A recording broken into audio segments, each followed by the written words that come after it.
Sveiki, su jumis sveikinasi verslo kalvis Mindaugas.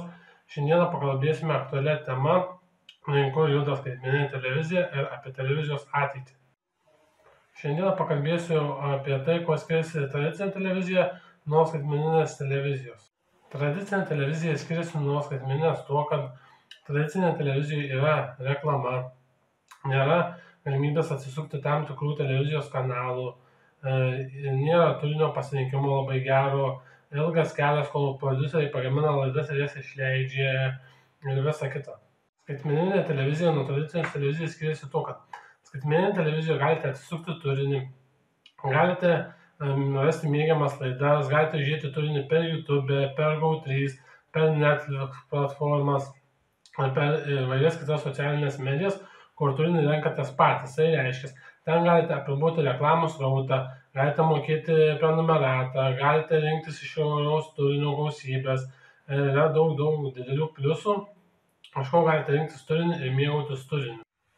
Žvilgsnis į tradicinės televizijos ateitį yra labai miglotas.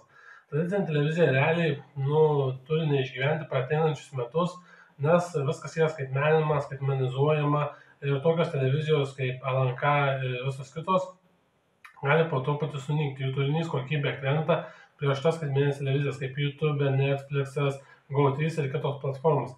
Tai reiškia, kad ilguoju laikotarpiu žmonės rinksis tokį turinį ir mieliau sumokės pinigus už mokamą turinį, negu naudosis piratiniais filmais ar kitų turinių. Skaitmeninė televizija yra ateities televizija. Ten yra labai lengva integruoti reklamas, galima reklamas prasukti, atsisukti, galima integraciją padaryti, kad rodyti ar nerodyti reklamas. Tai yra labai gerai verslui ir verslas renkasi, ar rodyti tam tikrą reklamą, ar jos nerodyti. Tai reiškia, jeigu žmogus nusprendžia peržiūrėti reklamą, jis gali peržiūrėti, ir nusprendžia neperžiūrėti, jis nusprendžia neperžiūrėti tos reklamos. Tai reiškia, paprastam vartotojui šitos reklamos nėra įkyrios ir ilguoju laikotarpiu toksai vartotojas nupirks jūsų produktą, jeigu ten leisite ir skelbsite savo reklamas. Jeigu pastebėjote YouTube kanale ir kitose platformose yra jau integruojamos reklamos į patį turinį. Tai reiškia, per tam tikrą laiką pražiūrėjimą galite rasti, kaip reklamuojamas produktas, kaip influenceriai reklamuoja, arba tas pats laidos vedėjas įpina į laidos siužetą reklaminius klipus.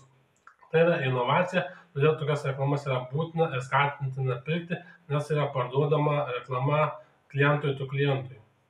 Klausimas yra tas, kas yra veikiančios reklamos, kas yra neveikiančios reklamos.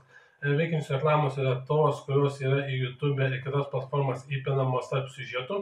Neveikiančios reklamos yra tos, kurios yra tradicinėje televizijoje ir ten yra tiesiog vengiant kanalus, tiesiog rasite kiekvieną kartą tas pačias reklamas. Tai reiškia, vartotojas arba išjungs televizorių arba pereis kitą platformą, tos reklamos neveiks ilguoju laikotarpiu.